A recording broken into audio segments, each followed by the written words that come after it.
Hey there, everyone! Welcome to the Gold Show. My voice is cracking. You sounded like Mario. Welcome to the Gold Oh, Show. oh, I'm I Mario. thought I sounded like Peter Brady. Peter, yeah. I don't know, Things Peter. must change. I- Time to rearrange. I don't know Jeez. Peter Brady, so You don't. You're missing No. out, Sandra. You got to go watch. I Peter told Brady. you I don't think I can go back. I don't think if I at this point in my life I can go back and see the Brady Bunch. Oh, it's gonna well, work. It's gonna be I don't weird. know. You're missing some huge pop culture there. There's an episode where they see a flying saucer, and it's like Greg with a little pipe or a little like fluty thing going woo, and He's a like, shower he's curtain. like smoking a bong. Just like a crack pipe.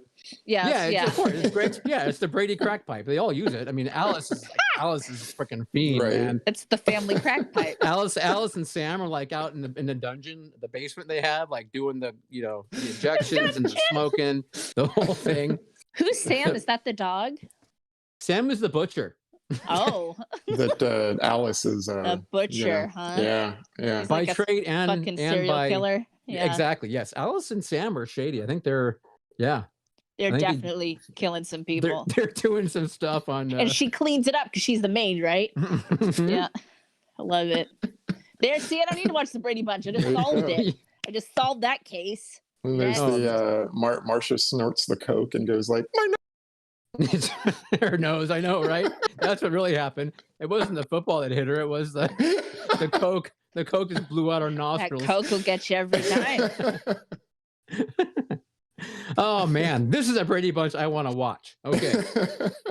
So, Tripping with the Hey, Brady's." everyone, welcome to the Brady Bunch Show.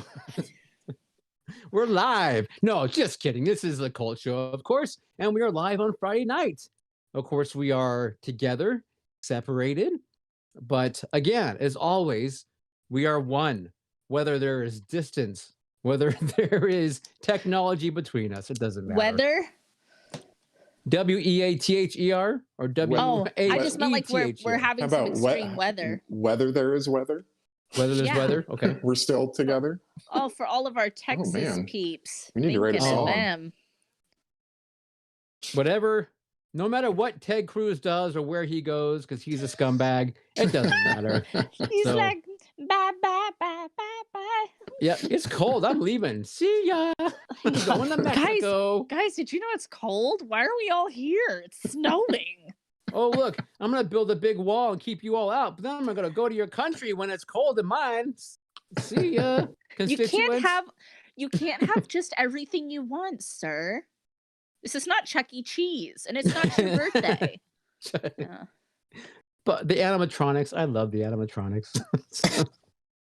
Ted Cruz or the Chuck E. Cheese? Well, I know I prefer if Ted Cruz were an animatronic, it would explain a lot. Oh, which I would. You would But- love that because Neil, I don't know if you guys know this, Neil freaking loves animatronics. I That's do, I like love. he owns Animatronics some. are awesome. And Yeah, especially but though when they're He forgotten has them. or like left Yeah. on in the side of the road, you gotta like pick them up and save them. You have to save the animatronics. I So, don't run into a lot of those on the side of the road, so that's pretty special. That is pretty special. It's goals to be driving by and see a discarded Chuck E. Cheese on the side of the road. That Yeah. would make me so happy.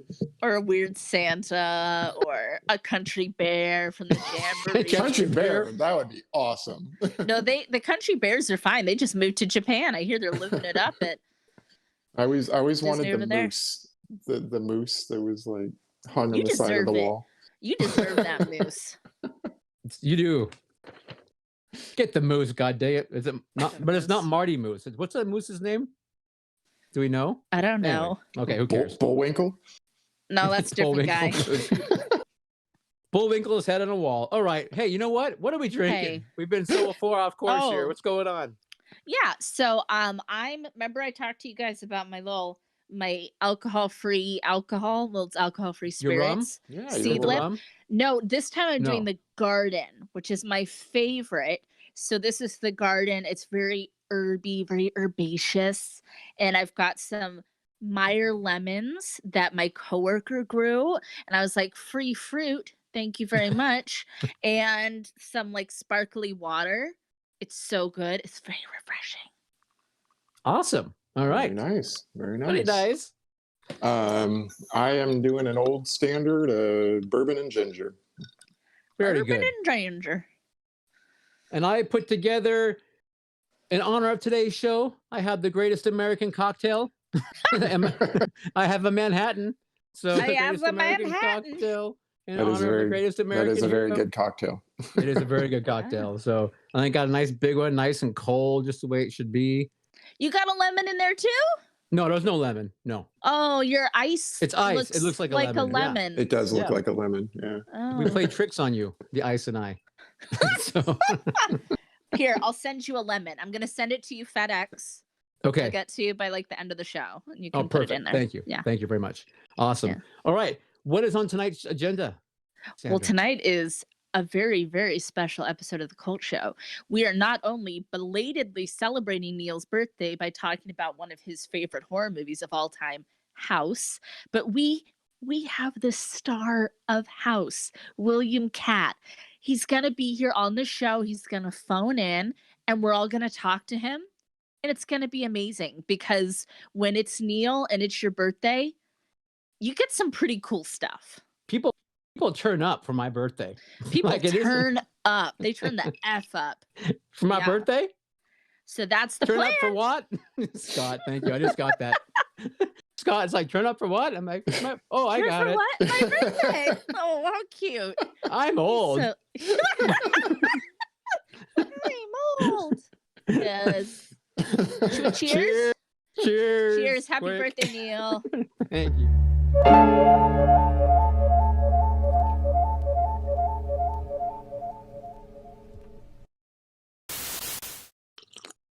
Oh, okay. Oh, Scott, the producer, is the best. He is. Um, Love that guy. If he wasn't already married, I might consider that. So, all right. Joining us in the chat tonight, we have Enoch, the wonderful Enoch, the What's up, wonderful E? hungry Yeah. boy, all the way from Australia. Hello. Right. They love And of us there. course, it's such a nice. I bet that's a wonderful place. I think Sandra should buy me a ticket and I can go. Oh, sure. I'll do So- it with my Cult Show budget. I'll just spend my allotment on that. Thank you. You the cold show points we get for. Anyway, okay. Pismo Mark's in the house. Hey, Mark. He says it's lovely weather here. Can't say the rest for the same for the rest of the country. No doubt. Michael B, the beautiful Michael. Michael B. Mindy, of course, in the house. Mandy. Though the second half of Mindy, if you will, the horse's head to Mindy's rear is Laura. Wow. Wow. Laura is having a birthday today. We got another Cult Show birthday. Happy Woo! birthday. Laura, happy birthday. Mindy, you don't have to take that. You have to take that. Tell him how you feel. You know what? I know Mindy so well from the cult film series that I feel like I could give her the fun. We can poke the fun. So poke. Just don't poke the bear. And if we get a sudden subscription taken away, we'll know why. So it's okay. Mandy, we're sorry. I'm sorry, Mindy. Okay, Space Face. Macy's in the house. Macy. Hey, Macy. Hi. Todd 209 is here. Todd from Central Valley. Todd? Oh, good old. We love Todd. Good old Vanilla Love Ken. Todd. Vanilla Ken, 2 weeks in a row, Ken. Good job, man. That's Hey. awesome. Thanks for being here. Mark Vision's Truth, all the way from Washington State, How's is it here with us. going? All right. Oh, you know who we have with us tonight? Who? We have the duo, the dynamic duo of Evan and Kelly. Evan Yeah, Faulkner it's my and Kelly people. D84. It's my people. Your people. Kelly's, I mean, you know, They're they could be our mine. people too, can't they? They're only yours. Only Okay. mine. All I'm just kidding. right. I'm just kidding. Is Gory Bits here? Gory Bits just came on. Hello. Gory. Hello. What's up, Gory? I haven't gone that far yet. Down, Todd or Scott, whoever you are. Whoa. So, whoever's talking in my ear. Hello, Gory. Welcome. Hello, Thank you, Gory Bits. Scott. Gory Bits. All right. Bear's doing. I think that is everyone that I can see. Awesome. Awesome. If you are in the chat, if you are watching and you have not chimed in yet, please say hello. Yeah. Let us know you're in there. Okay, Sandra. Yeah. What do you got? Well, I'm gonna save, my women in horror recommendations because I want to make sure we stay on time. So I'm gonna save those. I'm gonna put those in the parking lot, and I'll give you double next week. But yeah, put that in the parking lot. Just put a little pin in that. I think the most important thing to talk about is not only did I watch some true crime, not only am I reading a good scary book for genre junkies that I'll talk about next week, but 30 coins. Yes. 30 monedas.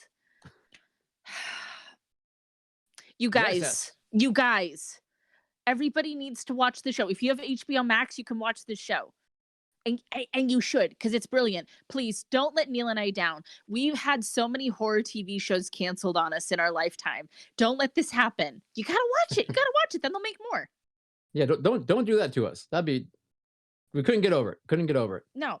And it's so good, and it's so scary, and it's so biblical, and it's so evil and weird and pretty and amazing. It is. It's a great show. 30 coins. Go. I don't want to tell you to go get HBO Max because it's owned by AT&T, and I don't like AT&T. Neil, stop. They're going to cut us. Don't. So what are they going to do? I pay them the money. So I don't, but I still don't like them. So, but you got good content on that HBO Max. You got 30 There is coins. some good stuff on there. Yes, 30 coins. Good for them for picking up that, bringing over some international stuff. No question. Good for them. Yep. All right. Caleb. I watched, did you know that Hungry Boy has a YouTube channel that he posts things on? And he, so he made a recommendation. He did a little Russian movie called Sputnik. And I went and watched that a couple nights ago, and damn, that was a damn good movie. It's Russian, so it's subtitled, but I really liked it. But on his talking about it, he came up with the piss color palette that is in the movie. Yes, he did. Gross. And so now I want to do like a top 5 or top 10 films with the piss color palette.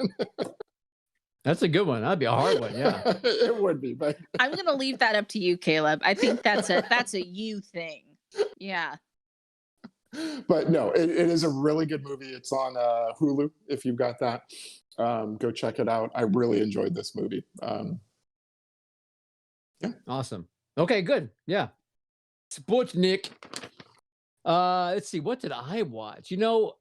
Gosh, I think the 30 coins, like you were saying, Sandra, was the main thing.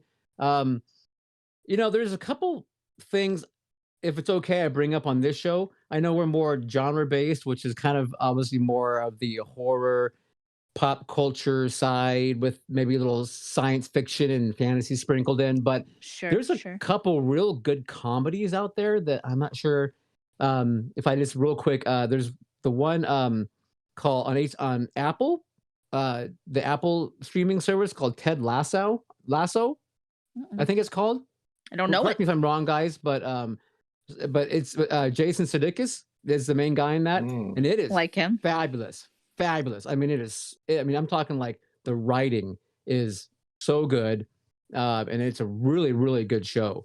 I really highly recommend that. And then also there is Red Oaks, which is on Prime, and it's a set in the 80s, and it's about some kids and at a country club, but it is actually really well done. So if you're looking for something a little easier to watch, a little funnier, Red Oaks, and I think it's called Ted Lasso. I hope I'm remembering it right. But those are both really good, comedy shows. If you're looking for something kind of easy to go with, but are fun. So, because we're not just only horror, right? I mean, we absolutely not. So I mean, I am, but no. I know you are. I'm sorry, but we like both kinds of music. I'm also a fantasy and sci-fi person. Right. I am. So, but Ted Lasso, you might like. It's a really well written show. But anyway, okay. So real quick, let's head over on to This Week in Entertainment History. Real quick.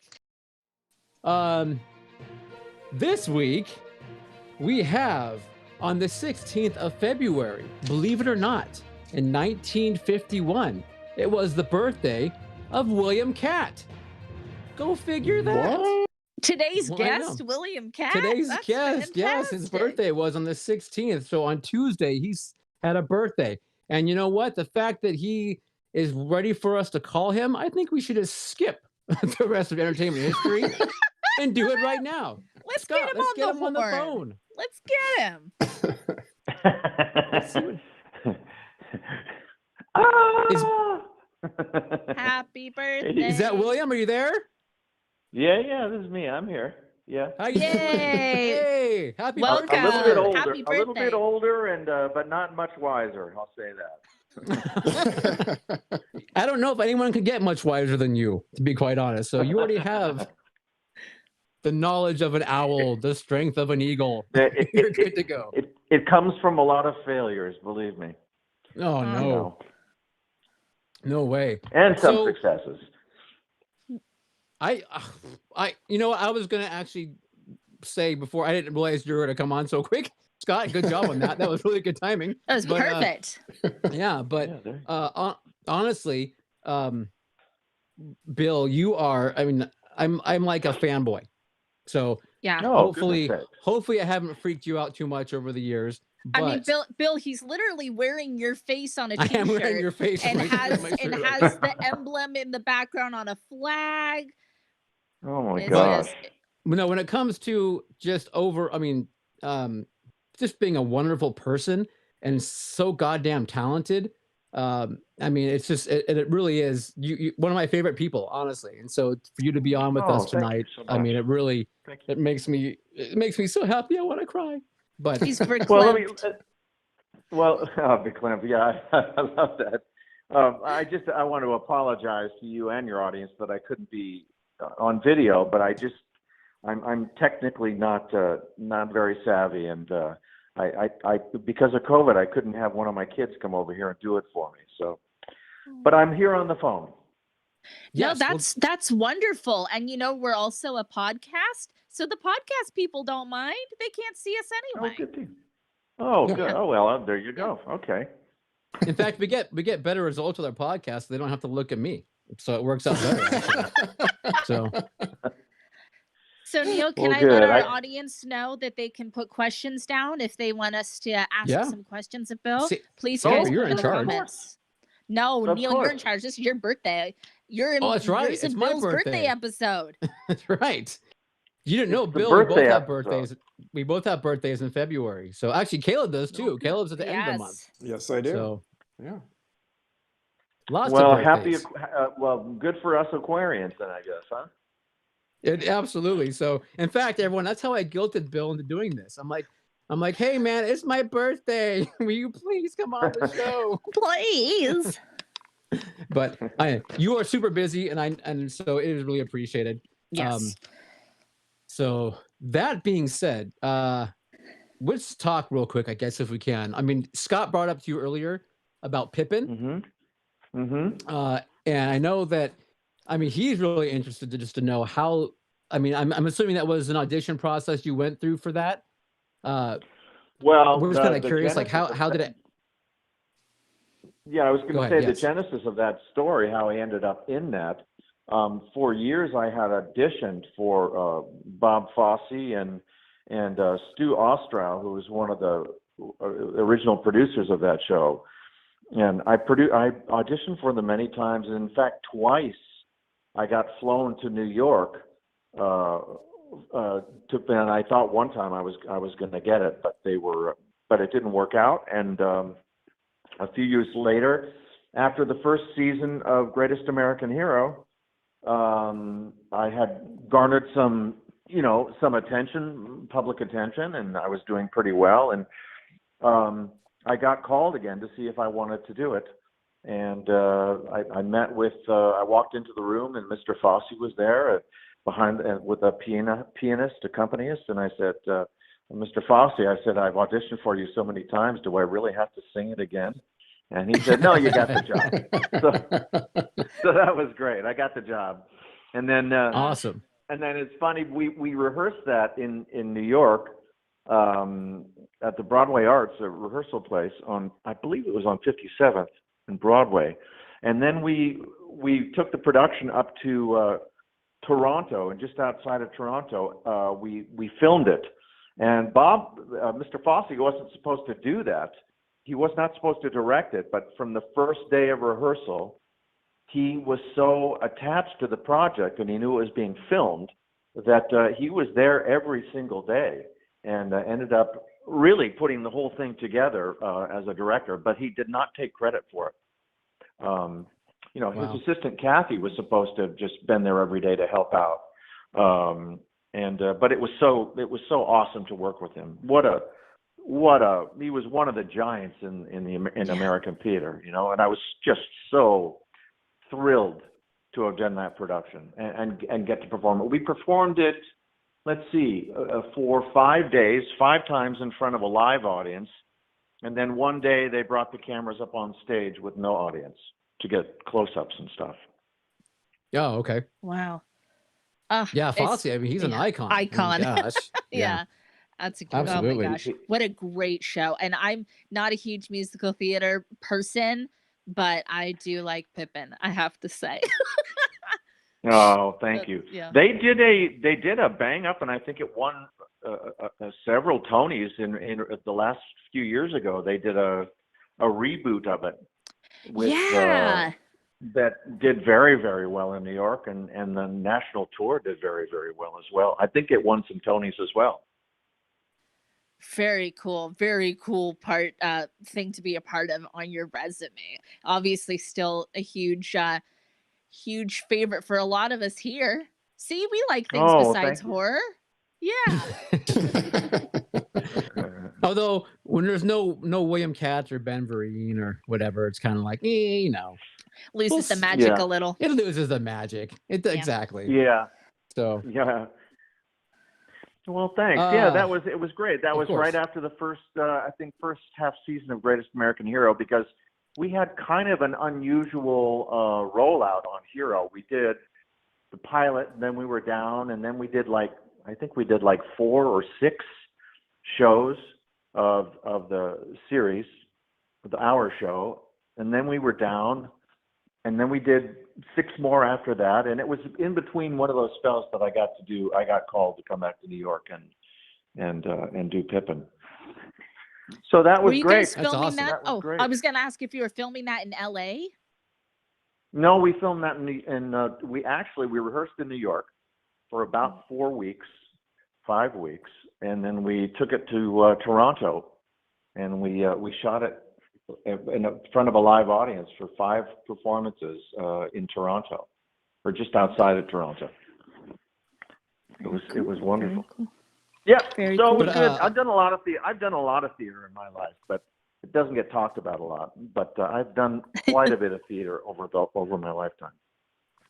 yeah, and that's the thing. Like I said, it's so amazing for me, Bill, about you is just, I mean, between theater and comedy and dramatic. I mean, you're a great dramatic actor also. It's you know, I think it's just an amazing thing to have that kind of range that you can do that. I mean, it's something I sure as shit can't do. So I mean, it's pretty amazing. So, but that's why we love you so. Well, thank you so much. Thank you so much. So, Greatest American Hero, you brought up, obviously. I mean, that's I don't know, just that's one of the, I think the biggest. Is it one of the biggest things people recognize you for? And would you say when they stop you? Oh yeah. I mean, that overall, it's either that or the film Carrie, or the film House that I did, and you know, in and amongst, gee whiz, a whole bunch of other stuff that I did over the years. Yep. But those 3 or 4 things, and Pippin were, you know, I get recognized at Pippin still. I'm remembered for Pippin. That's great. Quite That's a bit awesome. when I'm in the East Coast, you know. Right. Wow. Yeah, I was, you know, one of my little notes here written down is actually like, you know, Carrie, Greatest American Hero, Pippin, Big Wednesday, and of course House. It's like to be a part of such gigantic pop culture, you know, movies, content. I mean, it's just, I don't know. That's got to leave a very warm feeling, I would think, in your heart to know that, Right. you know, you're a huge part of those. That, I mean, things that Oh, people it was great, you know, and it was neat because I got to work, you know, on a number of those things. I don't know if you know, both of my parents were actors, so I came out of that tribe of people, you know, and that tribe of thespians. And my dad was a cowboy actor for many, many years, and my mom, of course, was probably most famous for playing Della Street in the Perry Masons. Right. And then I got Right. to work. She worked in Big Wednesday. She was my mom at Big Wednesday that I did with Milius and Gary Yep. Busey and Jan Michael Vincent. And she got to play my mom twice on Hero. And here, And then I got to work with her for 4 years when we did the Perry Mason specials from like 85 or 86 to 90, 91. It was that was a treat. That was a treat. That's Yeah. so cool. That's and your mother, awesome. she was iconic as well. I mean, Yes. you know, Oh my God. yeah, it's. I mean, she was. I mean, you told me actually that she was a really great lady. You gave me a little insight to her a couple years ago, and it's just. I mean, it's just so wonderful. I mean, that you got the chance lovely, to do that. lovely gal. I mean, she was a real broad when she needed to be, but she was always my mom, and just sweet and gracious and kind and generous and a wonderful grandmother. My kids just adored her. Yeah. Awesome. That's so cool that you guys have that in your family, that you did so many projects together and you can look back on those. That's really special. Well, thank you. Thank you. So, hey, do you guys know about Big Wednesday? Does everyone know about Big Wednesday, the surfing film? I do. Bill does. So that, I mean, so Bill, you brought up John Milius, and I mean, if anyone doesn't know him, I mean, he's a prolific writer, talking like Apocalypse Now, Conan the Barbarian, Red Dawn. I mean, a bunch of other things. He directed Conan and Red Dawn. So, and of course, Big Wednesday he wrote. And I mean, I can imagine working with him. Ugh. I mean, the knowledge that man must have. I mean, this must be incredible. Yeah, he's a great raconteur. He was a wonderful storyteller, and you know, he grew up in that small circle of friends with George Lucas and Brian De Palma and Steven Spielberg and Zemeckis, and I mean, he ran in that crowd, in that circle of entertainers. I mean, of creators, and he was revered by those guys as just such a brilliant writer. You know, it was a shame a few years ago he suffered a stroke, and although he's made some major recoveries, I don't know that we'll see him direct again. Yeah. But and he still has so many undone scripts that hadn't been produced. Hopefully we'll see more of them. Did you guys by any chance see The Wind and the Lion that he did? No. You remember that No. film? No. Oh, that was a brilliant film he did with Candice Bergen and oh my God, I'm drawing a blank now. What was the great English actor that was 007? Oh, Sean Connery? Sean? Connery, yeah. It was Well, he's not Candice English, Bergen, he's Sean Scottish. Connery.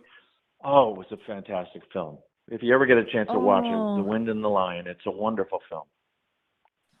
Okay. Good. Awesome. Thank you. Love a recommendation. Thank Yeah. you. Yeah. We'll have to do an episode on it. William Katt says. And what else? What else? Done a few other things, you know.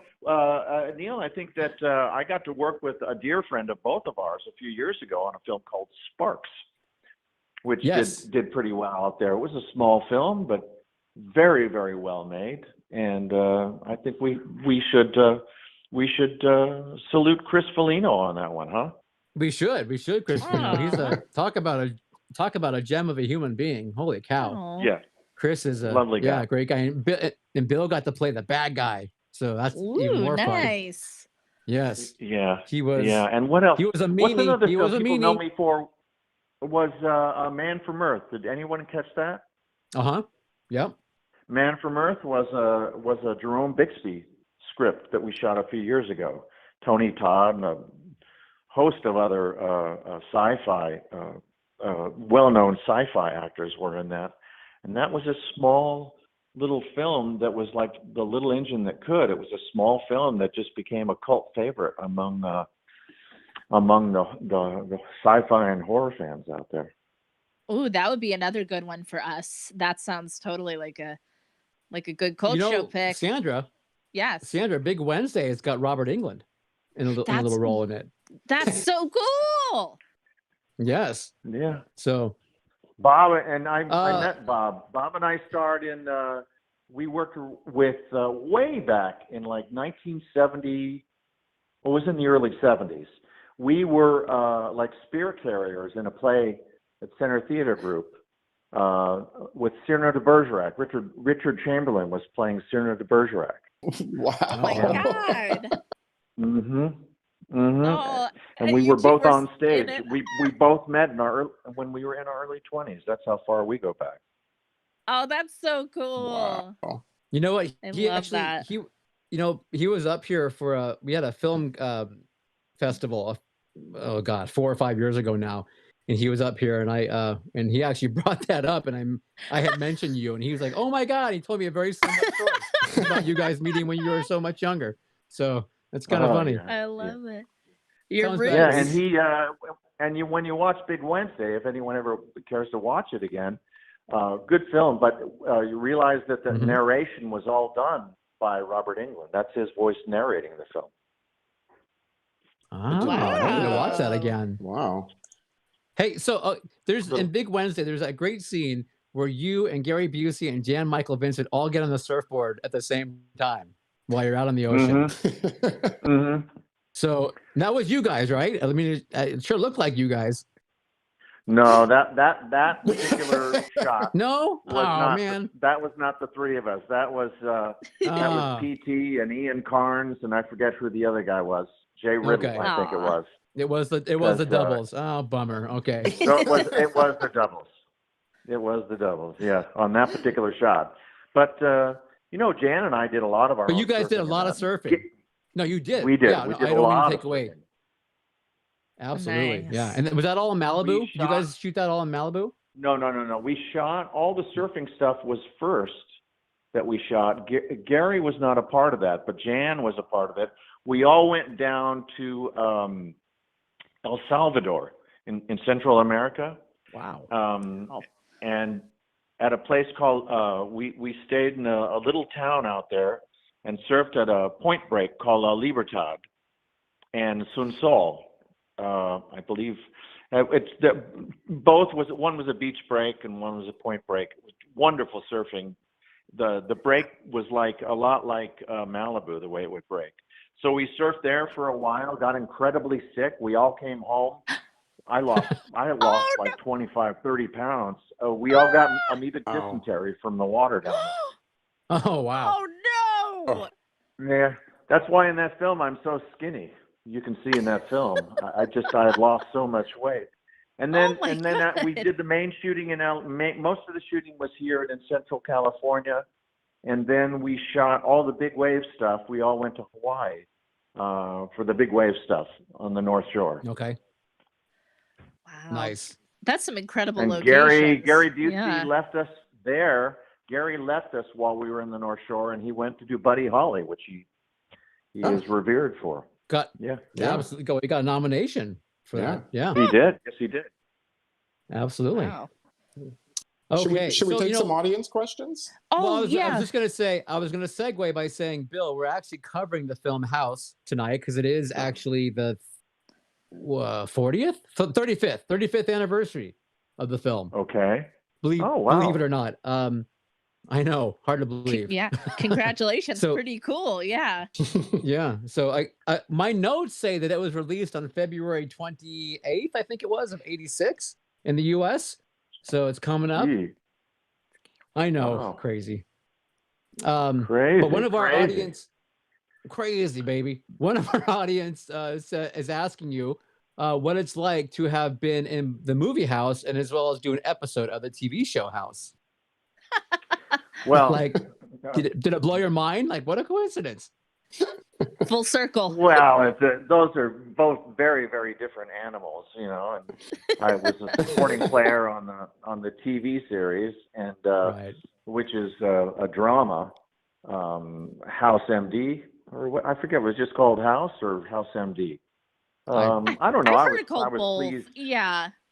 Yeah, I was pleased to be on the show. I mean, it was a wonderful show. I think it ran for 6 seasons, something like that. That was great. Yeah. Totally different animal from House, the film in '86, which was really, I thought it was the first post MTV movie of that time. I mean, it had that kind of feeling. It was kind of hip. The soundtrack was kind of neat. The effects were pre-CG. There was very little CG. Yeah. It was all animatronics, and just a lot of fun. You know, I played that character as if it was a real guy in an absurd situation, and I had such a wonderful cast. Kay Lenz played my wife, who turns into the monster, and then The witch. and George Wendt was my neighbor. Yeah. So great. And Yeah. he was so great. He was so great. Actually, one of my favorite scenes I've ever done was the scene with George Wendt when I'm up and we're going to open the closet, and I give him I give him a harpoon, and I say it's in the closet. It's a big raccoon. He was so funny. Yep. Oh, you guys had such great chemistry in that scene and in that movie. Definitely one of the things that just makes that film sing is the two of you guys together. Yeah. Absolutely. I do have a couple audience questions as well, if we want to keep throwing those in too, guys. Sure. Todd asks, what's your most difficult role, stage or screen? What's a role that was most difficult for you? Well, I always I loved the theater. I think I played. Well, Pippin certainly stands right there at the zenith of my career at the time. But I did the Days of Wine and Roses. With the wonderful Maya Dillon. We did at the Cleveland Playhouse, and Jack Hofsis directed that piece. We were there doing the Days of Wine and Roses. It was a world premiere. That was certainly one of the most difficult things I ever did. But I've done some wonderful musicals. I love playing the Pirate King. I did a national tour of Pirates of Penzance, and I played the Pirate King, and that was just wonderful. Neil. Oh my gosh, man. Neil would have flipped his lid. Oh, Phil, I didn't know that. Oh, that's awesome. Missed out, Neil. I missed out. Yeah, that was fun. That was so much fun because as playing the Pirate King, I got to break the fourth wall, which I just love doing. So I could actually break the fourth wall with the audience and come down and a very funny story with that. When we were first doing it at the Wolf Trap in Washington D.C., my kids had flown out from L.A. to see the show with my then wife, and they were sitting very close. And I actually went down into the audience and picked up one of my kids and put him on my knee while I did the entire song, and it was so much fun. Wow. Oh awesome. my gosh. That's a really cute story. Yeah. Guys, I have another question. Thousands of people. Yes, go ahead. Yeah. Mark asks, you've worked with so many famous actors. Have you ever been starstruck by someone? Oh yeah, I'm starstruck all the time. I get tongue-tied by when I know I'm working with a wonderful actor or a talent. I just get tongue-tied and by lots of people. Oh yeah. Mm-hmm. Oh. Yes. Right. Scott says, but you're so wonderful yourself. Which is true. I'm sure you've made your share of co-stars tongue-tied. I would assume, Yeah. Enoch is asking if you ever passed on a role you regretted. Did I ever pass on a role that you regretted afterwards? I tell you, I've done some films I regretted doing. I can't remember any that I passed on that I regret. But I've done a plethora of movies that that I am remiss to say I did. Oh, But no one sets out to make a bad movie. Everybody sets out to make a Right. good movie. of course. Yeah. Sometimes you fall a little bit short, you know? You know, Absolutely. I remember when so Bill was up here in Santa Rosa doing a Q&A for Carrie a few years ago. Mhm. I don't know if you remember this, Bill. And you and I were doing the Q&A, and then I mentioned a film that you did with Shannon Tweed, and you looked Oh. at me, and you're like, Oh "Oh, my you saw God. that one, huh?" you were kind of like, Oh my God. "Sweep it under the rug, Neil. Move along." Yeah. Oh my God. That's I know, one it of happens. I think there's 3 films that I wish I could have burned the negative, but the good thing about that, I want to pay homage to Shannon, because she was one of the I remember when we were doing that film, and because she was pretty much just a sex kitten at that time, but she was so freaking funny. You know, this is the gal who's married to Gene Simmons, and Right. we yeah. shot up at Gene's house, and he lovely man. But I remember talking to Shannon saying, "You are the funniest thing. You should be on a sitcom." And it's great, because I think a few years later she ended up on a sitcom and did very well. Oh, Oh, good. that's cool. That is awesome. Yeah. Still a good memory. Yeah. That's awesome. I love it. One of our another one's Hungry Boy is his name. This is more of a comment than it is a question, but he just basically is saying that as an actor with nuance and house, your reactions to things like the flying murderous tools, is a very difficult thing, and he respects you absolutely for the nuances in your performance, and what you give versus maybe like the easy things when you're having dialogue with someone, but when you're acting with a flying tool or something Effects. Yeah. something that isn't right there. Effects, exactly. Yeah. That goes a lot to your talent for sure. Well, and you gotta take your hat off to all these actors who like the Avengers and Star Wars and all these new giant movies. A lot of those times they're acting to nothing. They're acting in their Right. imagination, Yeah. and then they don't even see the finished results until months and months later, when they go, "Oh, that's what I was looking at. That's what I was reacting to," Right. Absolutely.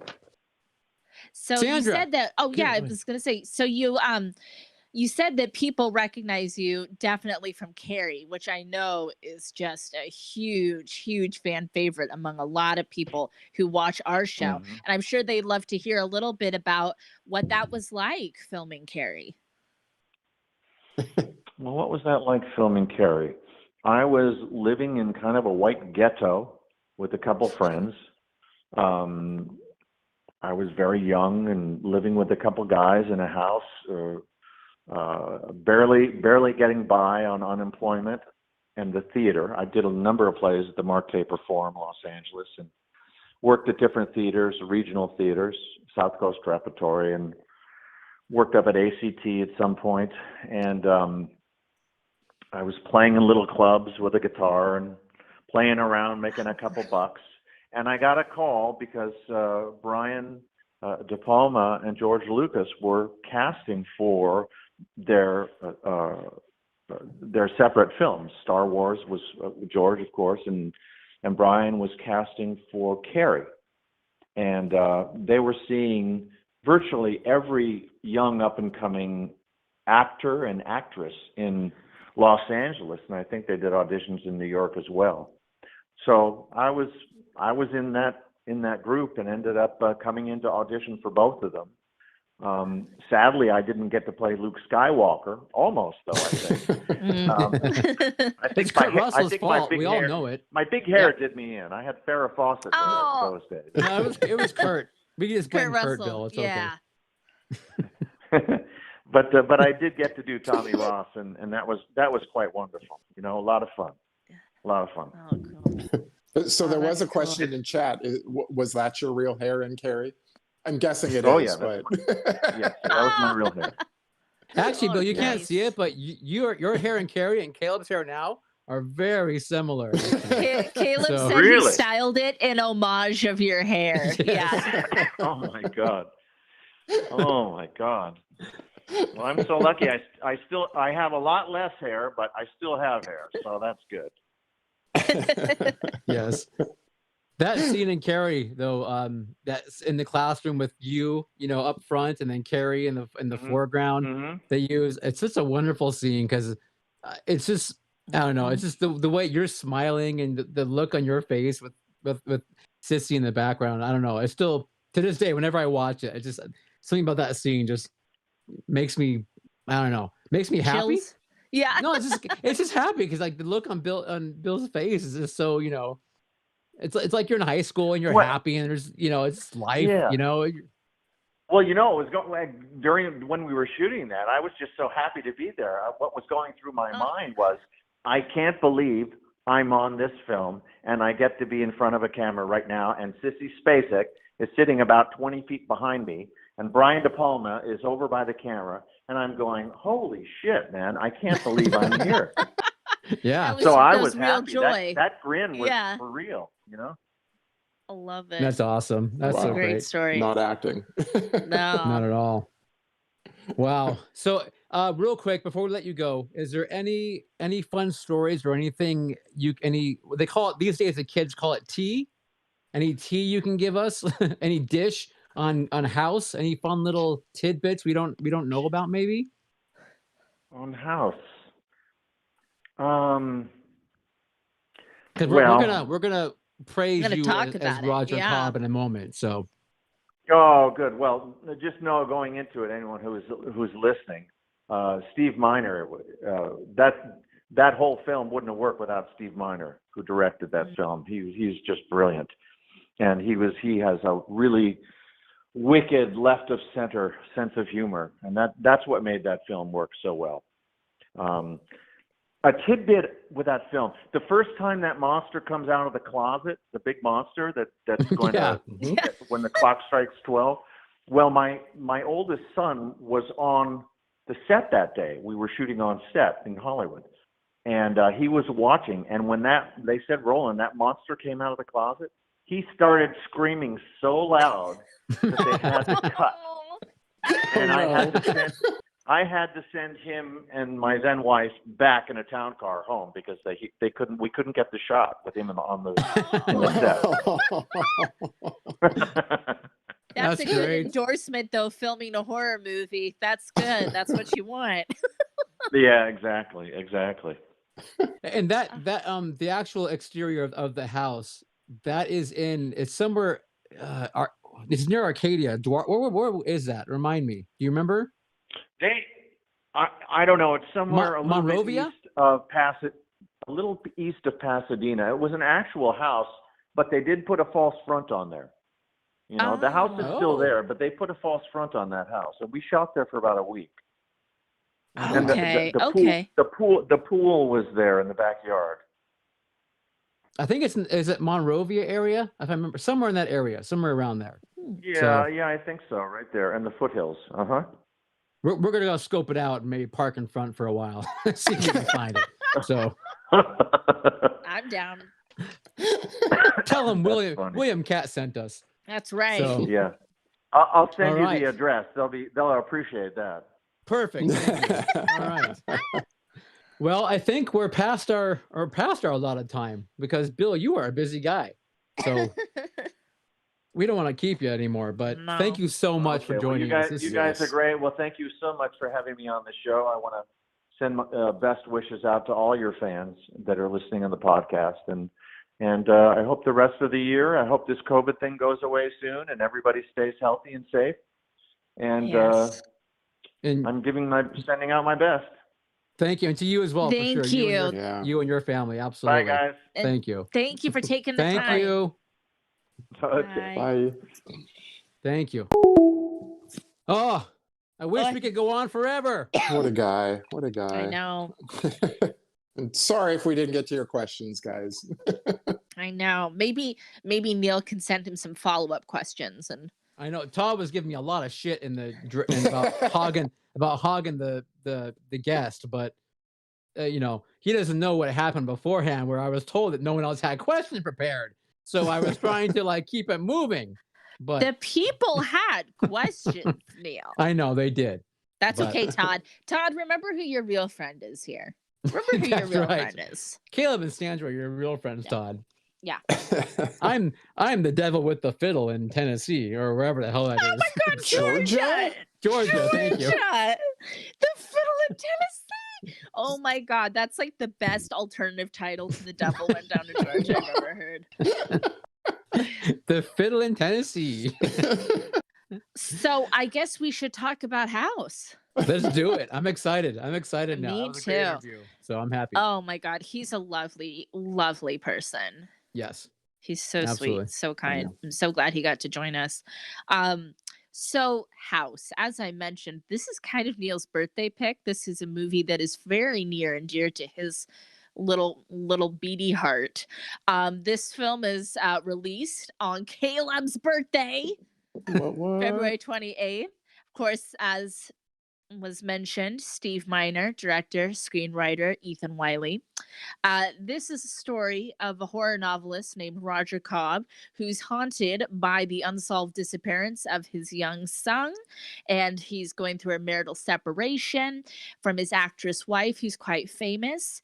And he's also dealing with the traumas he faced while he served during the Vietnam War. So Roger moves into his aunt's creepy old house upon her death, and all hell breaks loose.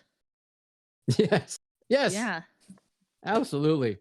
So I guess we should start with you, Neil, because this is one that is near and dear to you. Why House? Why House? What is House Well, mean to you? okay, good question. So I was a big Greatest American Hero fan. Obviously, you can see the flag behind me. The flag, get the um, t-shirt. So it starts with that. And then when I got old enough to see both House and Carrie, that kind of solidified William Katt for me as just being a goddamn awesome person, an actor. And then House just had that perfect combination, like he mentioned, Steve Miner. I mean, he put that comedy in there with, you still had your horror elements. I love a good haunted house film, which to this day, I still feel like we don't have enough of those. Agreed. I mean, you can name on one hand, the decent haunted house movies, we need so more. we do need more. So I fell in love with that film when I watched it in the theaters in I'm guessing 86. I mean, again, Yeah. when you go online and look, some things say 85, some say 86. We're calling it 86 because We're calling it 86. yeah, exactly. So done, boom, 86. William Katt, practical effects, George Wendt. I just thought it was just such a fun, well-made film.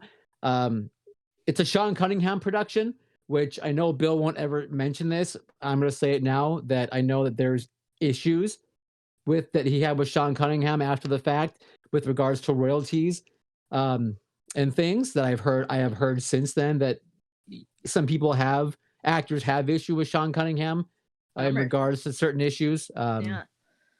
But it's almost like everything just came together so well for this film, because like you mentioned, it was a great soundtrack and the acting was superb. Everyone just committed to their movie. I hate to say this again because we say it all the time.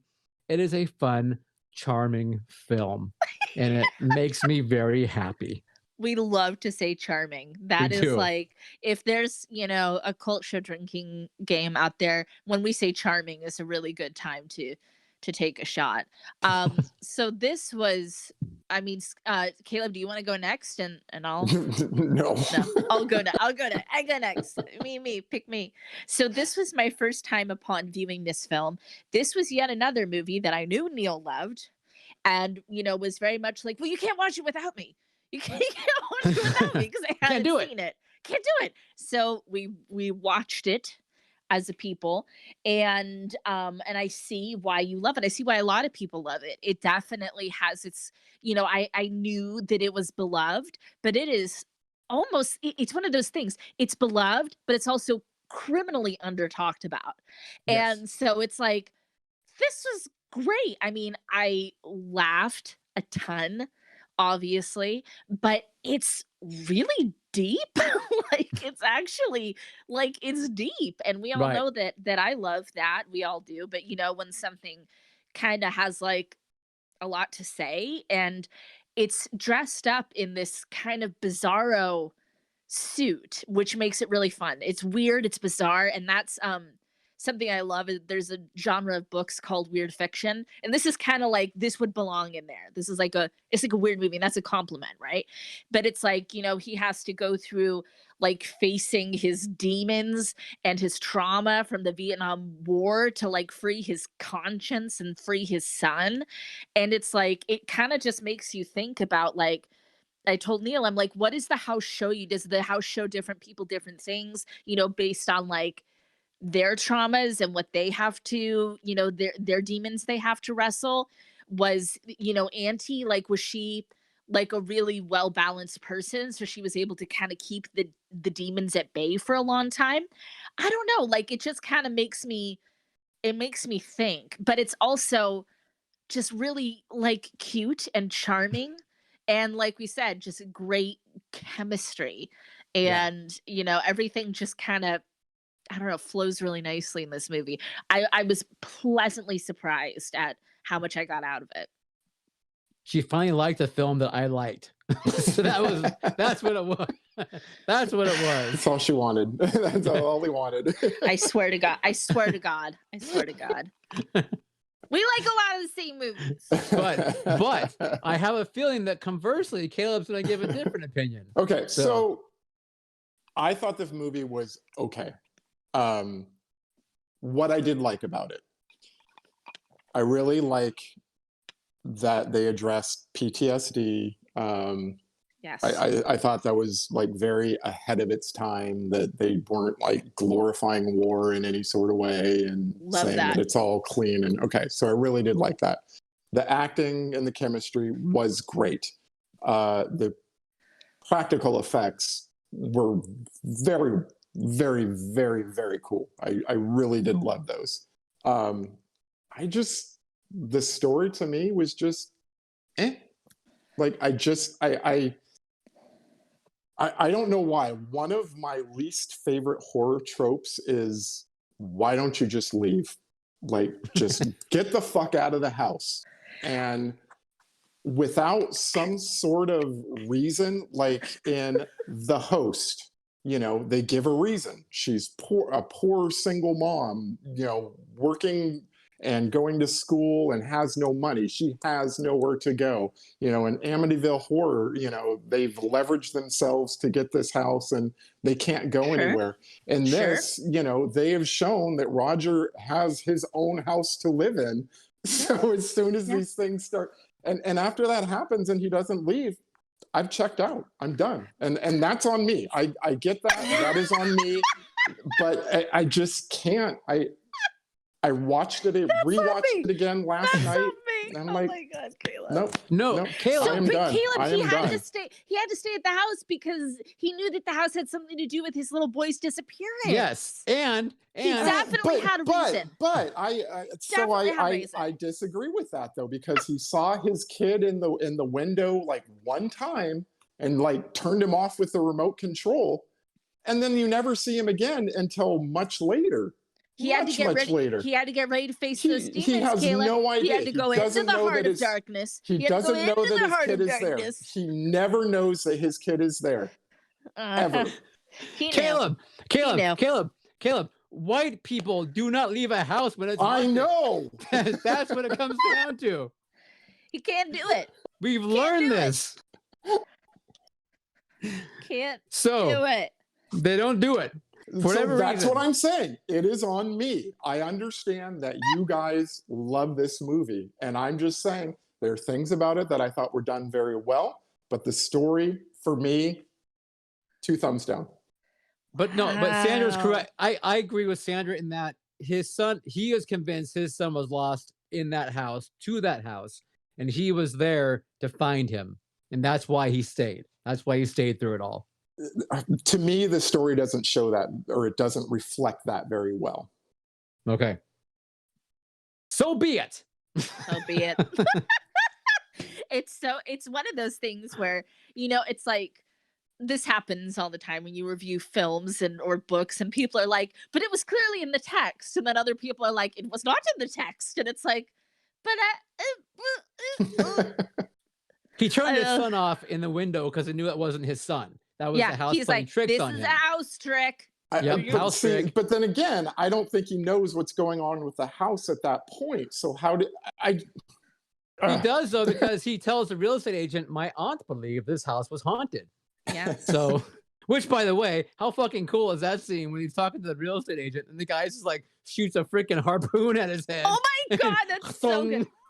He's like, "Oh, sorry about that," or whatever. And he's like, that no actor, reaction. the actor, I don't know his name, but he's the manager of the hotel in Ghostbusters. He is. You're right. He is. Yes. He does a good dry delivery. Yeah. But he does. But he shoots the boom, and then Bill's face. Oh, and the guy's like, "Whoops, sorry." Like it's no big deal. Like it's That's nothing. so funny. Yeah. Oh my God, it was so funny. good. I like a lot of the humors like that. It's like, yes. I mean, there's some of the practical effects, some of the little critters and stuff are, kind of over the top, but a lot of it's just very dry, and it's just very reactionary to the situation, kind of like people have brought up earlier. And that's, I think, what gives it part of its charm is that you have these two totally different comedy styles going on. By the way, I thought that some of the little critters in the house, absolutely precious, could live in my house anytime. Yes. So adorable. Ugh. Not a problem for me. So I'm sure you like what the two little whatever those little whatever they were, hobgoblin looking things. taking pulling the kid up the chimney. The kid up the chimney. Yes. Yeah. Oh, I thought that was great. And again, okay, so these things are pulling this kid up the chimney. Yep. Roger goes and pulls him down, and he still stays and gives the fucking kid a bath. Because that's even more proof that these things take children. Yep. Caleb, he saw it with his own eyes. This time, hobgoblins going up the chimney like Mary Poppins with a child. Nope. Caleb, you more than anyone know what it takes to get into a woman's pants, and so you gotta clean the kid off. Anyone? You have to clean the kid off.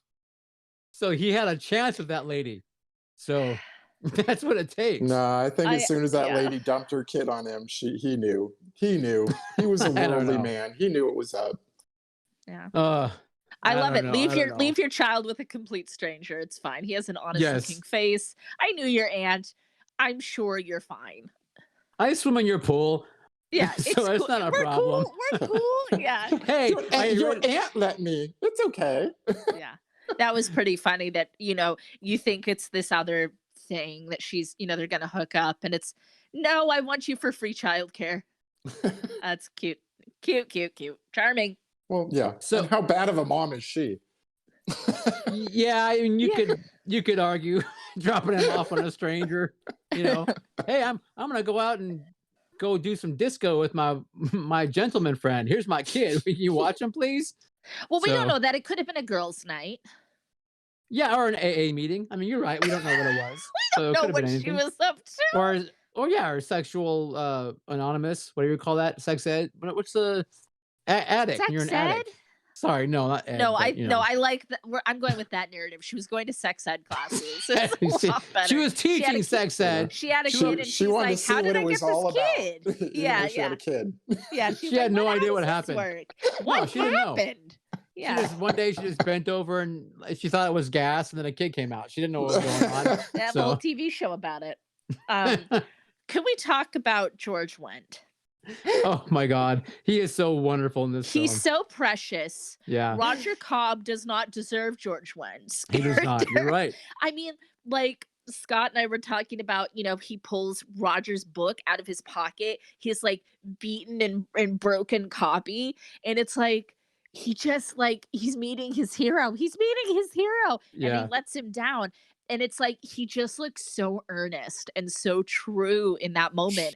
And that's kind of like one of the times when I've gotten to meet Joe Hill, of course, wonderful horror writer. And I have my really stained, gross copy of Heart-Shaped Box. And I'm like, you sign? And he was a lot nicer about it than Roger. But I felt I was relating. I was relating in that moment. I bet. I know he pulls all these pages out that are like the bindings all deteriorated. The 'Cause it's pages his- are falling out. It's his precious it's his precious, like It's his Gollum. Bible. It's his Bible. Yeah. Yes. But in all seriousness, I really do love the two of them together. Just so good. So good. They are. I mean, no, George Wendt, you're right. He's just he's so earnest in his entire performance. Yes. You know, that he comes He's across. just trying to help this guy. Yeah, He's just trying to help him. exactly. Well, yeah, No, I think he is, but he has an odd way of doing it. I mean, just showing up at his house at midnight with food seemed a He's little odd worried to me. about him, Caleb. He's worried about this man. no, they're a couple of bachelors. He's like, hey, he's a It's bachelor. all I'm a midnight bachelor. snack. Midnight snack. Right. Yeah, He's like, this guy's gone through so much. I'm gonna help him out. absolutely. Exactly. Yeah. I think he's just a very nice, especially when he comes over and the cop when he shoots the witch, he shoots Yes. the witch, and then the cops come over, and then George Wendt just kind of like butts his way into the Just whole bust thing. it. Into the I'd love kitchen. some coffee. Yeah, exactly. He's so good. He picks the shotgun shells off the floor, like, hey. Oh man, George Wendt is great. He's so great in this film. Oh, there goes Neil's headphones. Whoa. So speaking of practical effects, there's lots of great ones. We talked about the little hobgoblin people. There's as Neil calls her, the witch, which is the critter that's pretending to be his wife. That's a great. Just dealing with the body of that It is, sounds like a chipmunk. yeah, sounds like a chipette. Yeah, it's wonderful. I love that when Yes. he's trying to deal with that corpse. So good. So good. But I think one of my favorite practical effects is definitely at the end, his Vietnam comrade, and he's the skeleton guy. That's iconic. Yes. So Yeah. Richard Mole, we all know him from Night Court. Night main Court, thing. yes. Night Yes, Court. he played Bull in Night Court. Yes, but he was his Vietnam buddy, basically. That was kind of this careless, Frenemy, maybe. I think he was overall his buddy. He was just he was careless, and he was Yeah. overconfident, for sure. And his, just he didn't think the Viet Cong were anything. He was like, hey, I can shoot these guys left and right, he's no problem. Kind of an ass. Yeah. He was no question. So, Yeah. but yeah, so he didn't believe in the chain of command either. No, Yeah. Since he didn't. said, like, He was just like, no one orders me around. yeah, he just went like, Like, full. dude, you're in the military. He went full Rambo over there. Yeah. he did. Yeah, so poor Big Ben, his name Ben, he gets shot, asks his buddy Roger to kill him before the Viet Cong can take him to a camp, a prison camp, and torture him basically. And of course, Jesus. poor Roger Cobb is like, I can't kill you. I'm gonna go get help. Yeah. And runs away, and of course Ben gets taken away, and then we can only assume tortured and Right. whatever Ghost Ben tells us that it was a long time and it was Right. awful. And I mean, just that's part of that where that deep stuff comes in. And one of the things Caleb liked about it, dealing with the trauma and those situations. But I mean, that'll haunt you. That'll do it. That'll make No, you as it yeah. should. Like I said, that whole like John Wayne, like war is, glorious, and yeah. let's do it for the country or whatever. Like that's So, war yeah. sucks, and Yeah. I mean a lot of those kids coming home, I mean, they were kids, Yeah. Right. The average age of the of a soldier in Vietnam was 19. Oh Yeah. my Whereas- god. And I think of myself at 19, like Yeah, no, doing no. No. fuck no. Hell no. No, No, like World no. War II, it was like 26, somewhere in there, 28, but in Vietnam it was 19. Yeah, so Wow. absolutely not. Wow. Yeah, Ugh. it's crazy. Anyway, Yeah. so Roger, basically, Roger, aka William Katt, his son was stolen by his basically pal from Vietnam, Big Ben, to get revenge on him for leaving him. So Big Yeah. Ben, aka Freddy Krueger, in a way, he kind of Yeah. reaches from beyond the grave. There's and a, takes there's a the kid. Kruger vibe. There's a There's a little Kruger bit. vibe. Yeah. Yeah, he reaches and takes his kid basically and takes him over to Dreamland because let's be honest, would you call that like a alternate? I mean, what is that? Like a alternate timeline or a I would say fantasy it's zone? Like what no, is that? I mean, I would say it's more like a maybe kind of a nexus, it's kind of a space between reality type of thing. Because there's not like an It's a alternative time thing warp. playing out. Yes, they do the time warp again. They did time warp again. Yeah. That's true because Roger Cobb did a step to the left, and then everything was like, and then it was all good. He forgot to jump to the right. That's the problem. That's gonna get you every time. Oh, he did. That's right. How cool is the poster for this movie? What a cool poster too. Okay, that Super is also iconic. one of the things that I really like about this movie, but is not about the movie. It's the Right. poster. Yeah. And then you don't really get that hand ringing the doorbell, but yeah, badass. It's like poster. no, it's iconic. I mean, that is Yeah. iconic. That poster of Yeah. that hand, that disembodied hand ringing That a door, VHS cover. and it says "Ding dong, you're dead." I mean, that's Right. like yeah. I mean, I that's can crazy. remember, I never saw this, when it came out, on VHS, but I can remember seeing it in video Yeah. stores going Right. like, I wish I could bring that home. Maybe I would like it better. I would have the nostalgia, Well, I have no nostalgia. Then I could agree with you that it was a charming film, but I have no nostalgia for this. I was like 2 weeks ago years old when I saw this. So as was I. in some ways too, I wonder if it, like I said, I know it's popular and I know it's a cult film, but I kind of wonder if it was a little ahead of its time in a way. Like maybe people weren't quite ready for that. Like we're gonna go from funny to like dry humor to like deep stuff to like Right. a midlife crisis thing, and I have to wonder if people just I don't know if it was a marketing thing or if they just weren't quite ready for that. Like if they just wanted, I don't know. No, I agreed, think- because yeah. it is all over the place. I mean, sometimes it's like very slapsticky, and Mhm. other Yeah. times it's very sad, and it is all over the place. So I did read at one point it was supposed to just be like straight like horror without any of the comedy. Interesting. So yeah, Steve Miner, for you guys, I mean, anyone who doesn't know, he was involved with Sean Cunningham in the first three Friday the 13th films. I think it was. We just did these and we don't even remember. I know, right? But so Steve's got that, he has that knowledge obviously of horror. Right. So I don't know. I mean, it's a good question if he had, I mean, if he was. Oh, also Fred Decker, the wonderful Fred Decker, who of course we love from the Monster Squad and Night of the Creeps. Wrote, this is a story by Fred Decker. Yes. So yes. we know from that it's going to have a little bit of the horror mixed with the homage, with a little bit of the sprinkling of the self-awareness mixed in with it.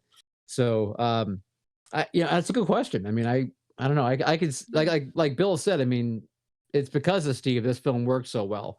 So obviously, definitely he had a vision. Like he totally, had a vision and how to execute that effectively.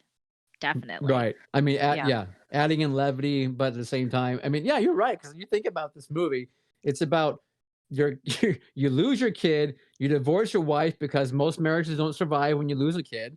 You're a writer who can't come out with your next book. Your wife is successful. Your auntie dies. Your aunt commits suicide. Your aunt commits suicide. Exactly. I mean, there's a lot of, are you going crazy or not with what you're seeing in this house? I mean, there's a lot of stuff going on.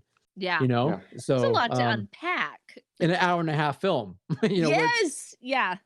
Which I would definitely say this is one of those films too where there's not a lot wasted either. Like it's all. And we like that. We like it when it goes like boom, boom, boom. There's not a lot of filler. Yeah, and I do love how right after the aunt, when she hangs herself, and then it cut to basically Roger Cobb signing his book. Yeah. I mean, it's a great way to introduce you to him and to what he does, and Yeah. that he has a fan base, because like I love like how all the people who are standing in line as fans to get They're their us. autographs. They're us, Yeah, exactly. they're Like the us, one guy, yeah. to my good friend Johan, or whatever. It's like all these people are just like, the All first these lady's just all creepers. like they're all Yeah. excited, and everything. I mean, it's I wrote, Roger has a very eclectic group of fans. he does. Yeah. He does. It's, like I said, And then the woman with us. the glasses, like Yeah. that Yeah. keeps peeking around. That's Yeah. that's Dr. Evil's girlfriend. Yep. That is. That's I cute. can't I don't remember know her name right now. but Yeah, I can't remember her name, but you're right. No, it is. So, Dr. Evil's paramour. it is. But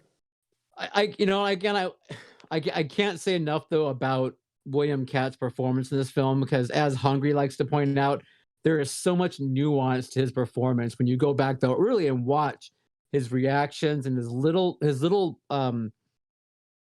don't call them bullet points, but his little beats that he takes and how he Yeah. reacts to things that are so great, because he's not over the top, No. but he's just very nuanced in how he acts in these situations. And I really do believe that is a big part of this film. Oh, 100%. I mean, in the hands of another actor, this would have been a disaster. I mean, like, absolutely. It would have been so weird tonally and not in a good way. It would have just felt flat or awkward. And of course, talking to Bill and knowing so much now about, like, he has this really extensive theater background. It's like, yeah, because he's like an actor's actor, right? So Right. it's like he got what they were going for, and he rolls with it seamlessly from all of these, different vibes that the film goes through. Yeah, definitely the right person was cast in that role. And it's, and the funny thing about it is, you think about it, like Sean Cunningham, when he's producing this film, he's thinking, what's the biggest bang for the buck? I'm going to get TV actors that people recognize for my movie. Ah, yeah. You think about, you got William Katt, you got George Wendt, you got Kay Lenz. I mean, you got these people that were basically TV actors for the most part. On popular shows. Popular shows, yeah. exactly. Which at the time didn't happen. You didn't go back and forth. Yeah, there was like TV was actors and, like, TV, movie movie was actors. movie. Yeah. Right. Yeah. But he knew he could get them for less, because they weren't they weren't big movie actors. They were TV Right. actors. So he could probably get them for less. He's like, And they're going to be a draw, but they're not very expensive. Exactly. Yeah. So, I mean, brilliant for that. Let's be honest. Yeah. I mean, It's for creative. for doing that. So, quick story. When I was in Dallas, we did our second Silver Scream Film Festival in Dallas at the Famous Monsters did a right. convention out there. Yeah. And so Sean Cunningham was there he had a documentary that he was promoting at the time. And so I spent a fair amount of time with him, because I was, hey, Sean Cunningham, I'm going to, I'm going to spend some time with you. And I was talking to him about House. And of course I was like, I love House. It's one of my favorites.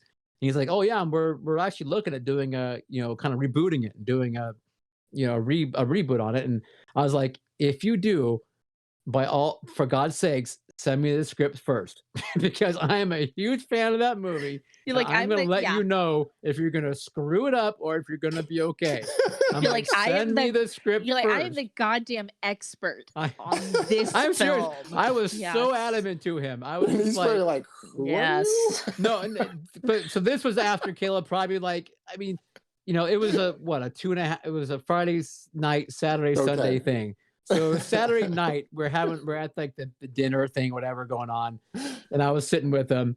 So at that point, he had known me for a little bit, because I was hosting events and things and doing panels while I was there. And so, but at that point, so I was like, I was just like, dude, I swear to God, if you give me the script, I will make sure you're going in the right direction, because I hold this thing with such high regard. I don't want you to fuck it up. So, but Ooh, yeah, that's. I'm never going to see the script, and the guy has no idea who I am if I were ever to talk to him again. But I tried. Was he going to have William Katt back? No, they killed William Katt. They Well, killed him no, I off know in they part killed him. 4. That's why I was asking. Oh, okay. Yeah, I I don't- did I don't- see that they killed him off later on in the Yeah. series, but You He know could what? be a part of the house now. He could one be. of the things. He didn't tell me anything about, okay. at least nothing could- I recall. He could about be part of the story. time warp. They should He just could be. they should leave it alone. I think they should leave the story alone. I concur. So Yeah. I concur with you. Yeah. But that's funny. I know. Yeah. Anyway, Todd that's says just me being they should call the sequel Duplex. Pismo Mark says, Duplex. what about Townhouse? Townhouse? Townhouse. Todd says Condo. Condo. I like condo. I like condo, Todd. Yeah. How about timeshare? Oh man. Okay, so Sandra, do you have any favorite parts of this film? I mean, is there any like little favorite pieces of it that you can call I mean, out? I feel like I kind of named a lot of them. I mean, I think probably my favorite scene is the one where he finally brings George Wentz's character upstairs to be Okay. like, yeah, it's a big raccoon. And just, I mean, that whole scene, and then, you know, kind of the surrounding, you know, the domino effect after that scene is probably my favorite part. Something I didn't mention though that I also loved, this kind of counts as a favorite part, is I just love the house. I love the house. I love old houses. I love Yeah. antiques. I just think the house is charming and just absolutely gorgeous. And I was just like gobbling up all the little stuff in the background because I was like, this is pretty sick. And I'm a huge haunted house fan like Neil.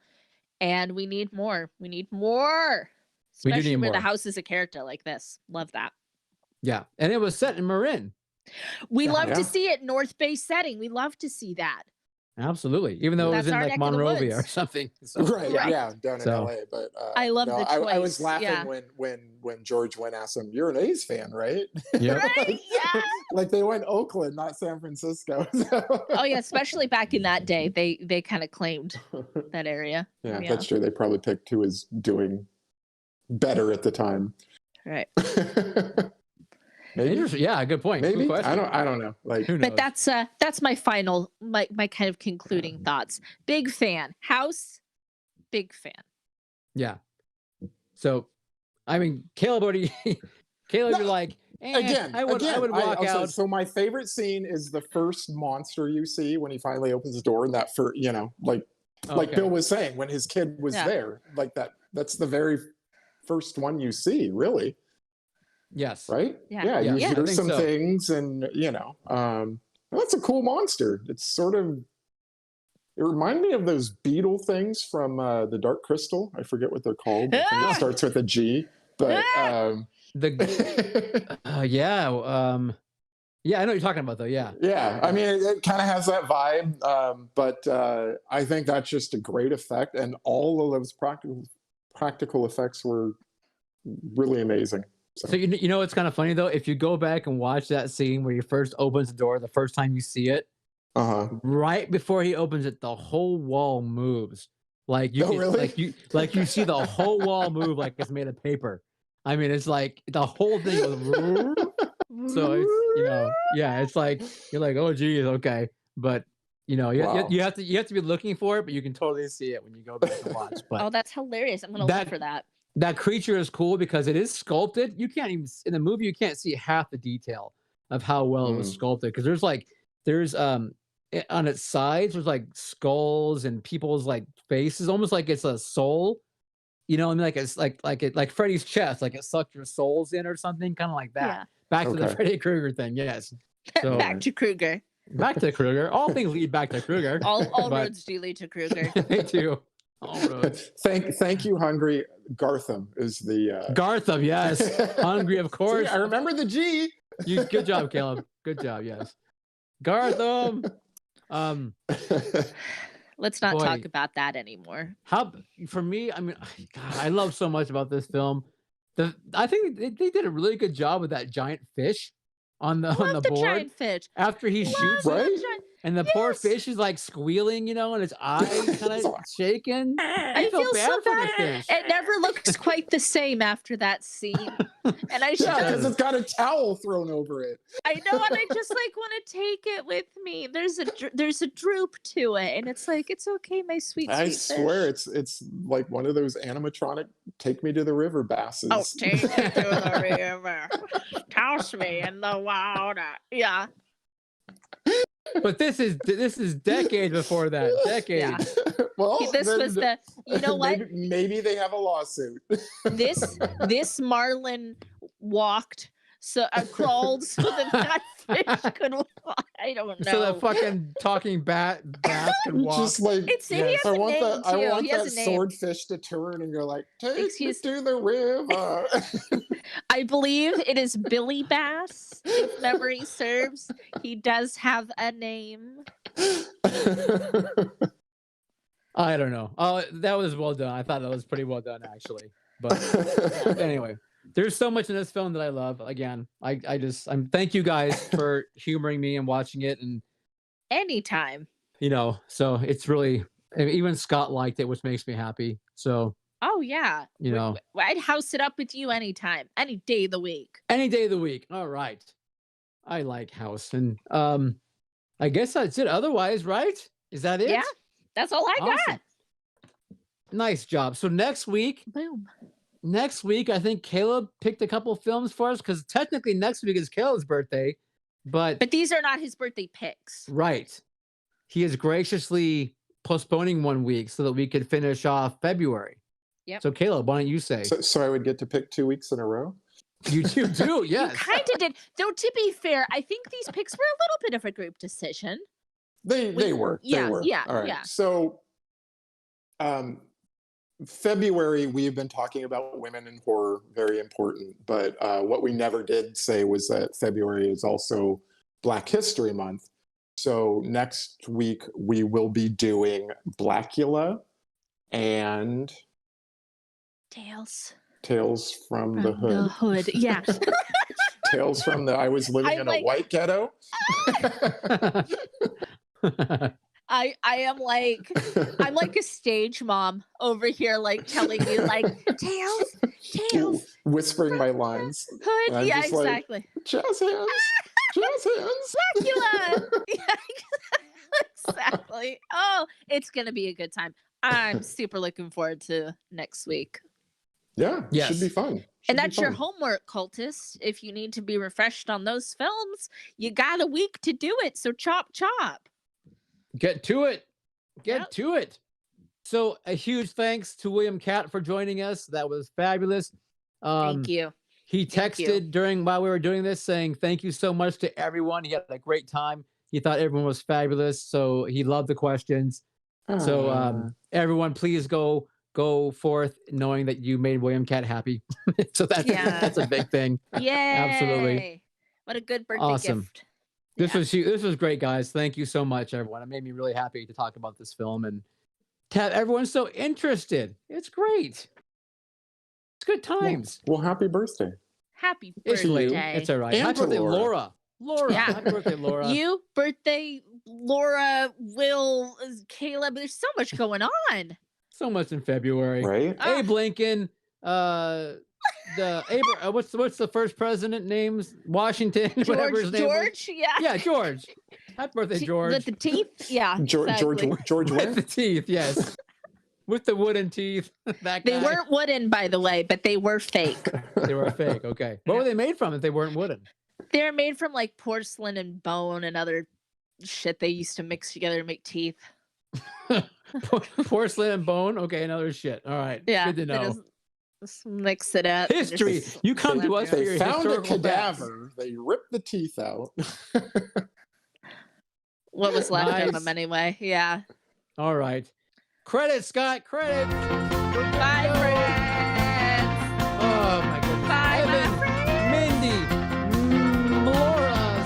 Laura, Macy, Hungry, Ken, Bismo, Cooley. Mark, Todd, Kelly, Who else? Who else? Michael B, of course. Kenneth, Todd, what do you say? Gory bits. Gory bits, yes, the gore. We love our gory bits. Mindy, we forgot Mindy. Mindy, you're not the Bye, horse Mindy. loves me.